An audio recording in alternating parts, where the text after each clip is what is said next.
اعوذ باللہ من الشیطان الرجیم، بسم اللہ الرحمن الرحیم۔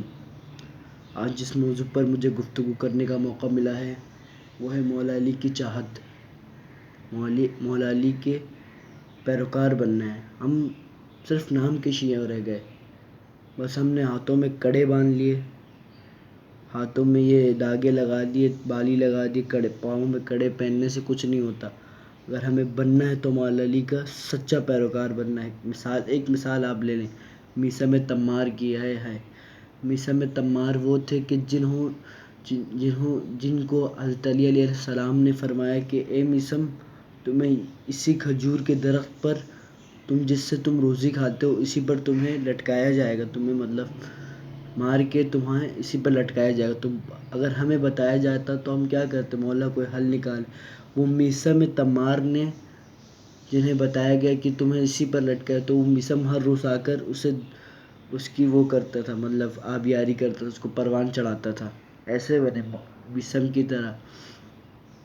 میثم نے امام علی سے اتنی محبت رکھی کہ وہ امام علی کے عشق میں پاگل تھا۔ بے شک عشق رکھے، میں منع نہیں کرتا، لیکن جو ہاتھوں پہ کڑے پہنے منع نہیں ہے، لیکن اس پر عمل بھی تو کریں۔ مولا علی نے کیا ہمیں بتایا کہ مولا علی نے یہ کہا کہ نماز نہیں پڑھو، روزہ نہیں رکھو، نہیں، مولا نے کہا کہ سب کچھ کرو۔ امام علی علیہ السلام فرماتے کہ امام نے ہمیں ہر پریکٹیکلی کر کے دکھایا، نماز پڑھی، ہر چیز کر کے دکھایا، روزہ رکھا۔ کہ رسول اکرم صلی اللہ علیہ وآلہ وسلم کی ایک حدیث ہے، اللہم صلی علی محمد وآل محمد، اے علی مجھے اس بات کا بہت ڈر لگتا ہے کہ تمہاری وجہ سے دو لوگ بہت برباد ہونے والے ہیں۔ ایک وہ جو تمہارے عشق میں حد سے بڑھ کر تمہیں خدا سمجھ لے، اور ایک دوسرا جو تمہارے بغض میں اتنا گر جائے کہ وہ جہنم کی آگ میں چلا جائے۔ تو ہمیں چاہیے کہ ہم حضرت علی سے عشق تو رکھتے ہیں بے شک، تو حضرت علی سے عشق رکھنا گناہ نہیں ہے، کیونکہ رسول نے فرمایا کہ علی کا ذکر بھی عبادت ہے۔ تو ہمیں چاہیے کہ ہم اپنے معاشرے میں جو یہ کڑے لگاتے ہیں صحیح ہے، لیکن عمل بھی تو کریں۔ ایک عمل بن کر ایک علی کا اصلی چاہنے والا بنے، تاکہ روز قیامت جب ہم سے رسول اکرم صلی اللہ علیہ وآلہ وسلم، اللہم صلی علی محمد وآل محمد، جب رسول ہم سے پوچھے کہ لاؤ وہ کتاب قرآن جو میں تمہیں غدیر خم کے میدان میں دے کر گیا تھا، لاؤ وہ علی جو میں تمہیں میدان میں دے کر گیا تھا، وہ مانگیں گے رسول ہم سے، تو ہم کیا دیں گے؟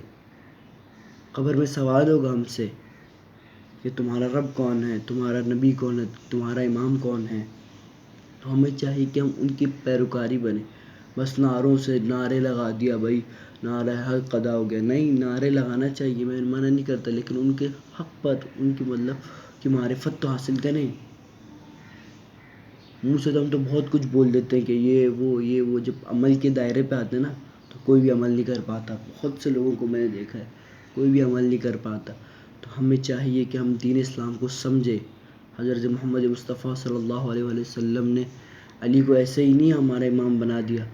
امام علی علیہ السلام خود فرماتے ہیں، سلونی سلونی کا دعویٰ کرتے ہیں کہ جو پوچھنا ہے تو پوچھ لو، اس سے پہلے کہ میں تمہارے درمیان نہ رہوں۔ حضرت علی فرماتے کہ میں زمین سے زیادہ آسمان کے راستوں کو جانتا ہوں۔ وہ علی کتنا مقام ان کا بلند ہے۔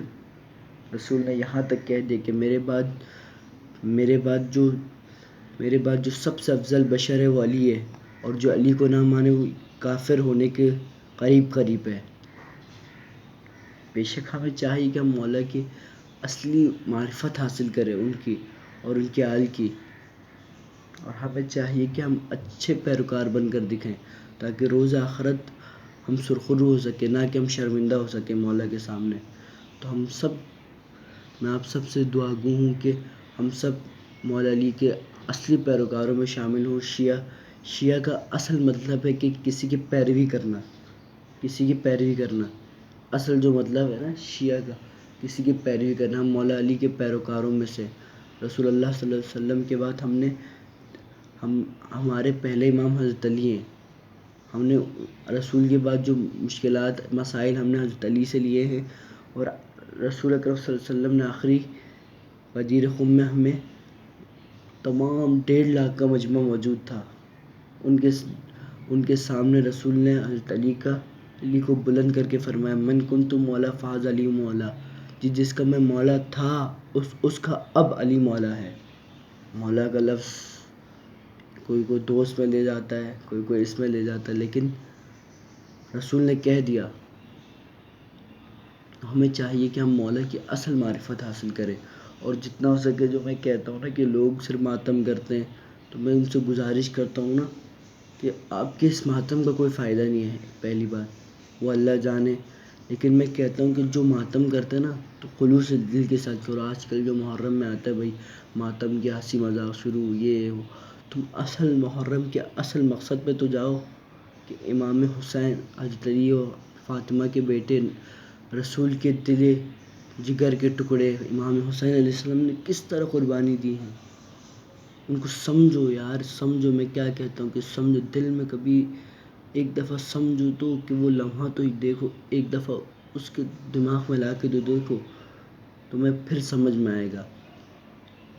امام حسین نے ایسی سر نہیں کٹایا کہ ہم ان پر ماتم کریں، نہیں، انہوں نے دین کو اس لیے تو کہتے ہیں کہ اسلام زندہ ہوتا ہے ہر کربلا کے بعد۔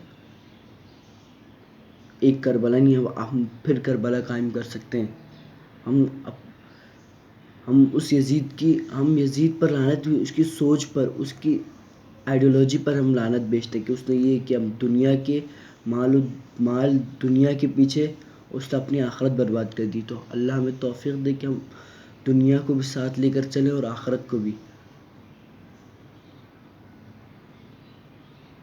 امام حسین علیہ السلام یہ نہیں کہتے کہ مجھ پر ماتم کرو، نہیں، امام کہتے کہ تم ماتم کو سمجھو، عزاداری کو سمجھو۔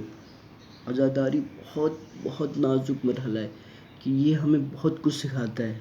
ایک سے آپ 10 محرم تک آپ اشرا سنتے ہوں گے تو اس میں آپ بہت کچھ ملتا ہے، نالج دیتا ہے۔ کربلا ہمیں گمراہی کی طرف نہیں لے کے جاتا، کربلا ہمیں روشنی کی طرف لے جاتا، حق کی طرف لے کے جاتا۔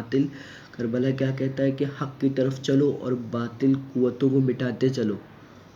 تو میں آپ سب سے گزارش کروں گا، اگر آپ کسی کو بھی میری بات بری لگی تو معذرت، لیکن یہ جو معاشرے کی جو تلخ حقیقت ہے وہ میں نے آپ سے بیان کی ہے، اور دعا گو ہے کہ یا اللہ ہم سب کو آل محمد کے اصل پیروکاروں میں شامل فرمائے، اور امام زمان علیہ السلام کے ظہور میں تاج عطا فرمائے۔ اور جن کو یہ میرا جو میسج برا لگا تو معذرت، لیکن جو حق تھا وہ بیان کر دیا۔ والسلام، آپ کا اپنا دوست تطہیر علی۔